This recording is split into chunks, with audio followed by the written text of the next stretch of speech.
Hello' friend, সকলোকে মহাশিৱৰাত্ৰিৰ বহুত শুভেচ্ছা জনালোঁ। আজি হ'ল গাইছ মহাশিৱৰাত্ৰি পূজা, মানে আজি মহাদেৱ আৰু পাৰ্বতী মাতাৰ মানে বিয়া হ'ব ৰাতি। আৰু মানে এতিয়া আমি গৈ আছোঁ আমাৰ ওচৰৰ শিৱ মন্দিৰত গৈ আছোঁ, মানে ধূপ থাকি আৰু মানে ঠগি দিম, মানে শুকুনা বুট দিম। আৰু এয়া আমাৰ মন্দিৰত অলপ চাকি দি ল'লোঁ।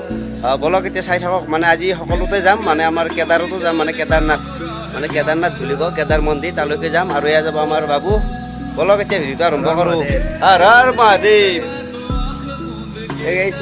বলক এতিয়া আৰু বাবু আমি যাব লাগে এতিয়া যাব লাগে, মন্দিৰ বলা ভাং খাব লাগিব গাইছ, আজি মানে ভাং খাব লাগিব। বলক আহি পালোঁ, এয়া আমাৰ ওচৰৰ বিখ্যাত শিৱ মন্দিৰ, মানে 5 গাঁৱৰ বেলৰ তলৰ মন্দিৰ বুলি কয়। এয়া চাওকচোন মন্দিৰটো কি ধুনীয়াকৈ সজাইছে। এই গাইছ ফাইনেলি আহি পালোঁ, এয়া শিৱ মন্দিৰত আহি পালোঁ আমাৰ। এয়া মানে এতিয়া দিলেও বলক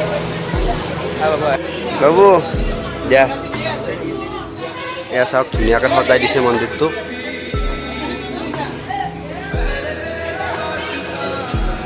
এয়া চাওক ধুনীয়াকৈ সজাই দিছে। এয়া আমাৰ ওচৰৰ শিৱ মন্দিৰ এইটো।